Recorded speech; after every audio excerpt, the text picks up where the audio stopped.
G'day and welcome to ReDriven. Now, to many, the Toyota RAV4 is one of the most soulless, mundane and boring cars on the used market. And if you could liken buying a used fridge to a car, it would be the RAV4. Actually, to many, the RAV4 is like the genesis of all that is wrong with the car industry at the moment. This is arguably the car that kicked off the whole, crossover SUV thing. And because of Toyota's conservative attitudes, it offers nothing exciting or engaging when it comes to even driving or ownership.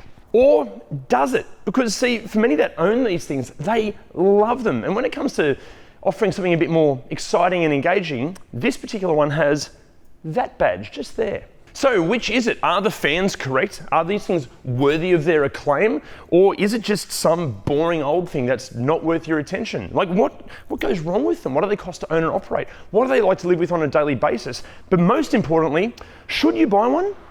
Let's find out.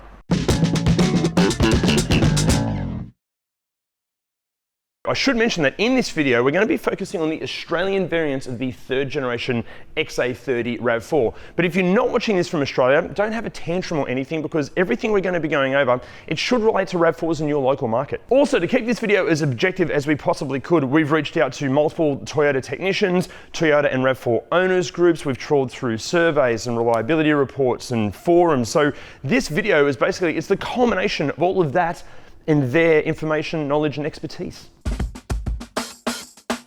Now, this generation of RAV4, it landed on Australian shores way back in 2006, and it wrapped up around about 2012, and it was available only as this sort of 5-door wagon SUV thing. There was no 3-door version. I love the 3-door versions on the previous generations of RAV4. They were so cool. This one, I'm not saying it's not cool, but 3 doors are cool. Anyway, look, they were available in a vast array of different variants. There were a couple of different engine options, and there were some midlife updates thrown in for good measure as well. But look, for a better overview, here's a B-roll montage that Sam behind the camera has put together, and I'm going to provide a voiceover. Okay, let's start with the mechanical bits. The majority of RAV4s on the used market will feature the 2.4 litre 4-cylinder engine. However, for those wanting much more urge when you plant that right foot, a 3.5 litre V6 has also been on offer. Transmission-wise, the 4-cylinder engines will feature either a 4-speed automatic or a 5-speed manual, and the 6-cylinder engines are mated exclusively to the 5-speed auto.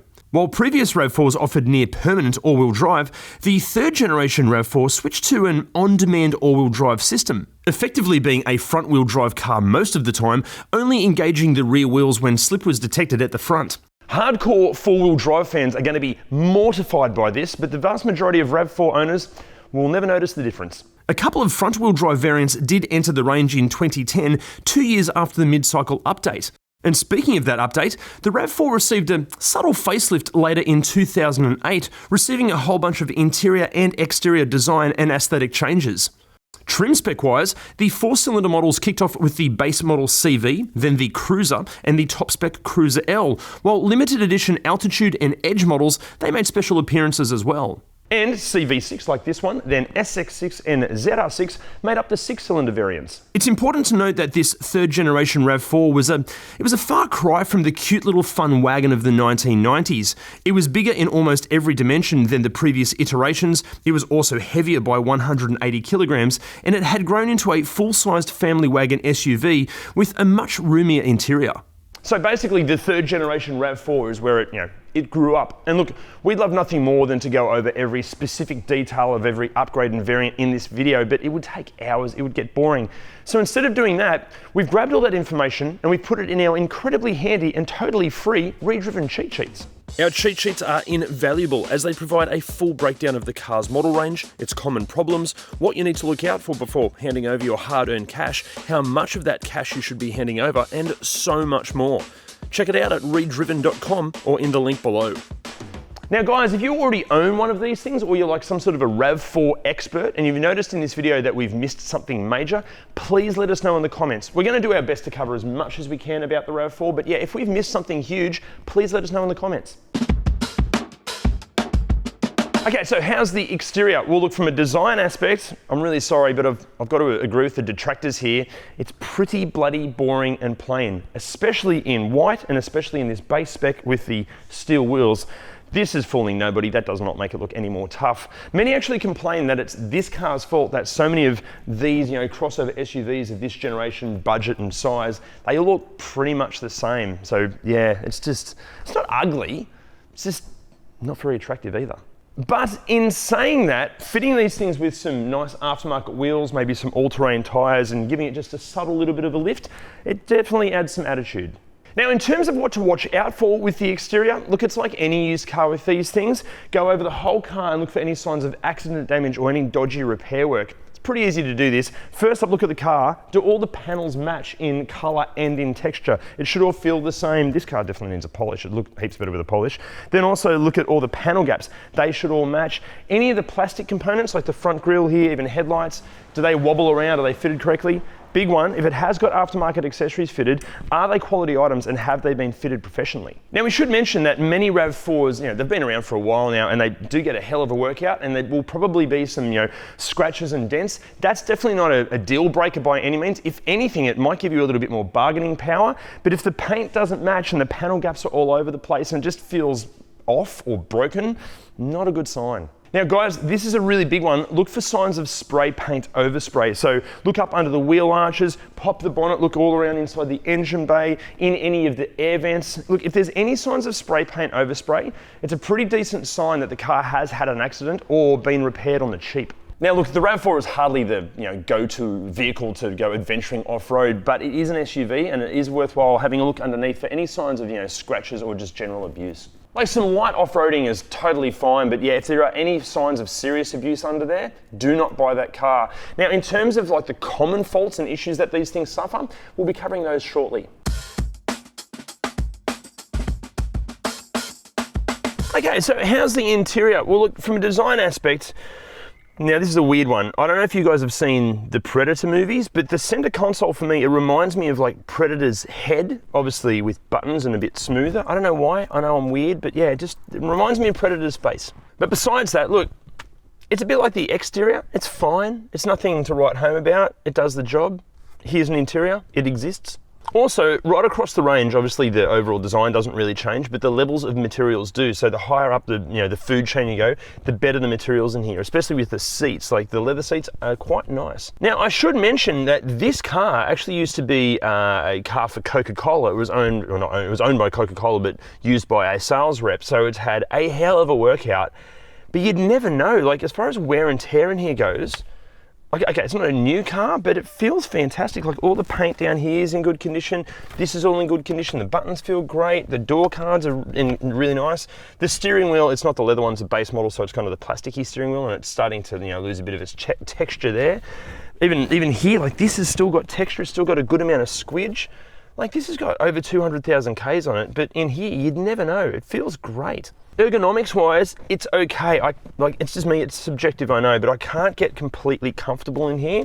It's not uncomfy, but I'm always kind of squirming around trying to get the right comfort position. Also, when you want to reach for things like on the infotainment system, you've got to, it's like a full arm's length, and I've got quite long arms, so getting to those functions is a little bit difficult, but yeah, it's good. Now in the back seat, I'm amazingly exactly 165 centimetres taller than legendary British actor Sir Ian McKellen's biography by Gary O'Connor.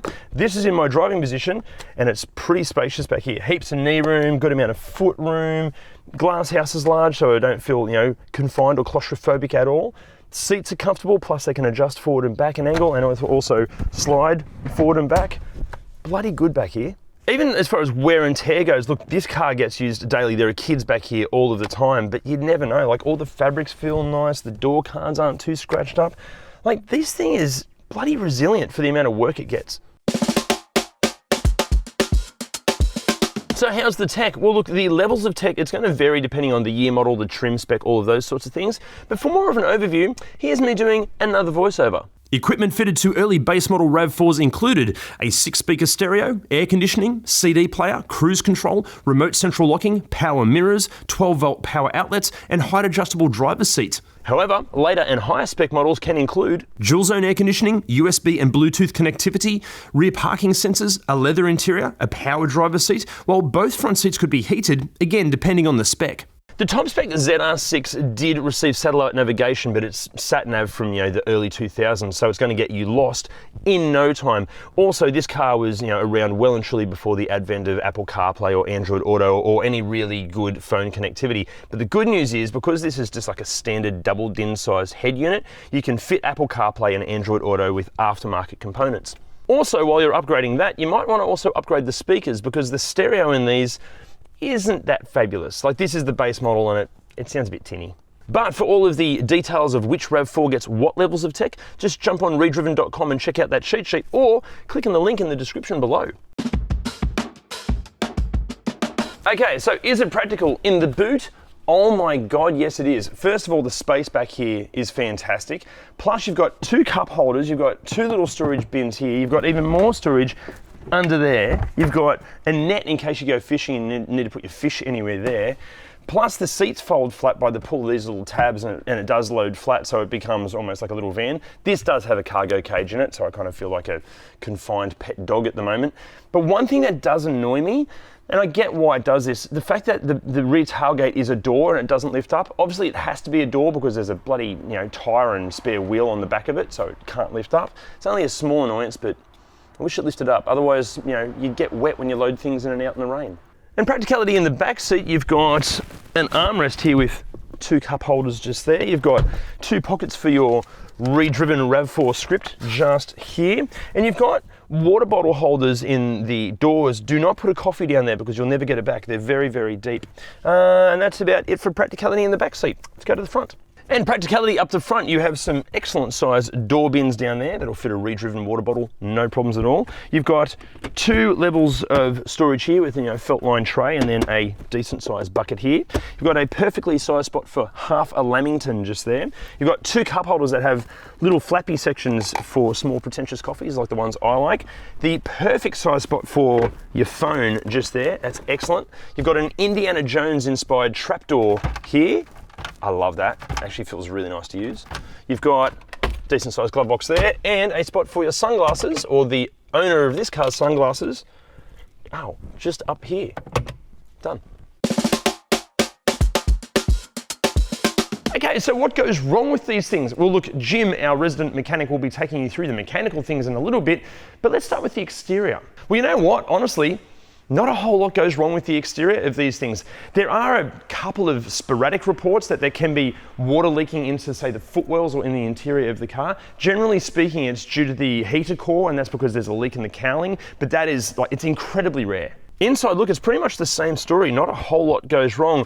There are, sporadic reports that the 6-disc JBL infotainment systems can kind of glitch out a little bit, and the auxiliary inputs can get a little bit crackly. And there's a few owners that just complain that there's way too much grey plastic in here, but besides that, pretty good. Now guys, before we get into mechanically what can go wrong with these things, can I ask a favour? If you're enjoying this video, can you please hit the like, subscribe and bell buttons and share ReDriven as much as you can? That'd be awesome. Okay, so mechanically, what goes wrong with the 3rd generation RAV4?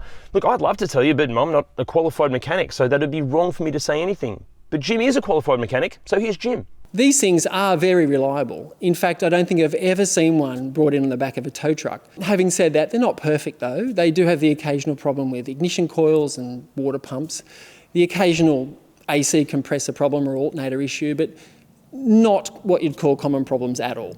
The worst thing you might find with these things in the 4-cylinder, the 2AZFE, is oil consumption.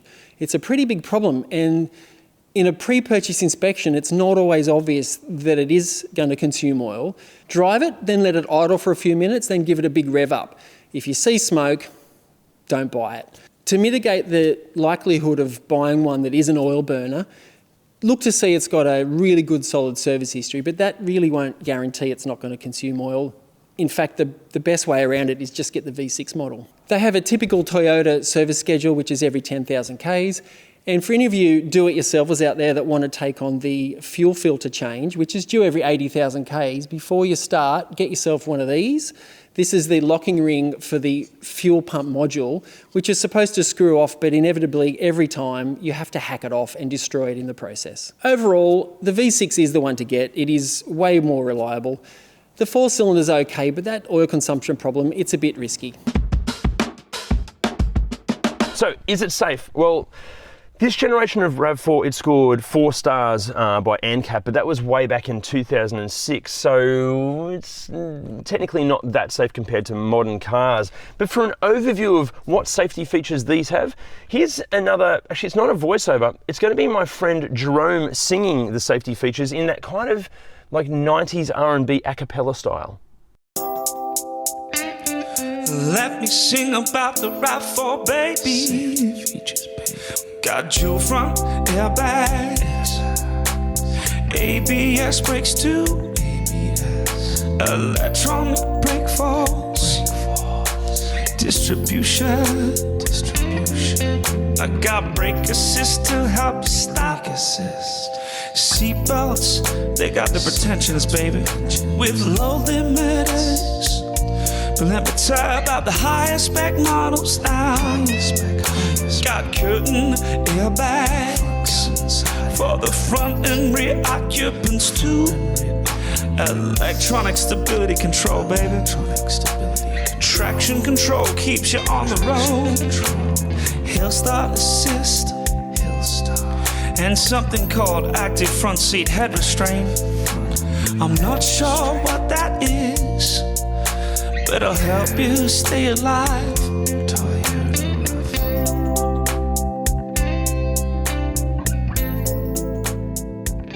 For all of the details of which RAV4 gets what safety tech and safety equipment and features, just jump on ReDriven.com and check out that cheat sheet.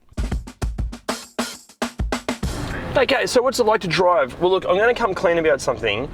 In the time I've had this V6 RAV4, I haven't actually given it the full beans yet because I want you guys to see my reaction at the same time that I see my reaction to what a V6 powered RAV4 is like. So here we go.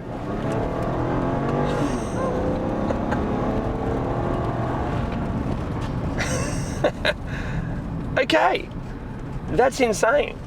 Why are more people not talking about this? That was awesome. Now, to put that acceleration into perspective, this RAV4 actually has a better power to weight ratio than a Mark 7 Golf GTI, the first gen Audi SQ5, and even a Porsche Macan. Even for the P-platers out there, if you're looking at buying a 6-cylinder Falcon or Commodore here in Australia, this thing has a better power to weight ratio than most 6-cylinder Falcons and Commodores. So instead of getting your Falcador, maybe you should get a V6 RAV4 instead. What's frustrating about it is that so many owners of these V6 RAV4s, they're rarely the kind of people that will ever experience the fun that these can produce. Like the engine even, like, sounds good, sounds kind of muscular. Speaking of sounds, remember this thing's got, you know, well over 200,000 Ks on it, but like there's no rattles, there's no squeaks. The rear cargo cage is rattling just a little bit if you can hear something, but interior trim wise, nothing, not a sound. There is a bit of tyre noise and wind noise on the freeway, but besides that, brilliant. Okay, but the negatives, look, yeah, the transmission, it's a bit slow to respond. It's not exactly very sporty, but it's not a sports car by any means. And it certainly doesn't have the handling characteristics of, say, a Porsche Macan. It does tend to roll around in the corners a bit and sort of plows through understeer if you start having any real fun. But in saying that, the ride, even after all these years and this many kilometres, the ride is still really compliant, really, really comfortable. It absorbs everything nicely. It's excellent. Now, the 2.4 litre 4-cylinder versions of these obviously nowhere near as entertaining as this, but it's not slow by any means. It's not embarrassingly slow, but it does kind of fit the bill of being a boring SUV. Overall, for this V6 RAV4, this might just be the ultimate getaway car. Like, talk about a car that flies under the radar yet flies in a straight line. This thing is awesome. If you're going to rob a bank, get a V6 RAV4. Just, yeah, don't rob a bank.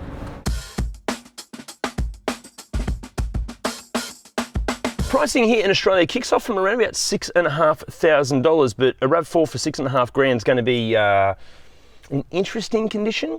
At the other end of the spectrum, a mint condition top spec V6 model is going to top out at around about 25,000 bucks. Something like this, a 2012 CV6 with well over 200,000 Ks on it, but in honestly really, really good condition, you're going to be looking at about $16,000 or $17,000. Now, what's interesting is that a $25,000, 2011 top spec RAV4, it retailed at around about $49,000. A $25,000 Volkswagen Touareg of the same age and the same mileage, it retailed for $83,000 when brand new. So how's that for a difference in depreciation? Interesting. Anyway, for some international pricing, here's a graphic.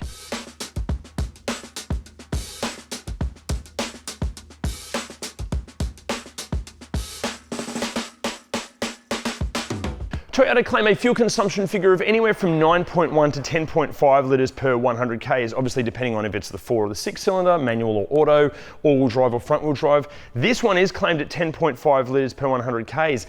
This one being the CV6, it doesn't have the fuel economy readout, but through our research we found that most V6 RAV4 owners are seeing figures around about 11. Toyota offered a 3-year, 100,000 kilometre warranty on all of these RAV4s, which clearly means none of them have any factory support left on them anymore. Servicing is recommended at a pretty regular every 6 months or 10,000 Ks, but if you do stick to that service schedule, there's every chance that these things might just last forever. Also, and this might just be here in Australia, but Toyota offer an unmatched support network. Plus, parts are relatively inexpensive, and because they're simple to work on, the labour should be pretty affordable as well.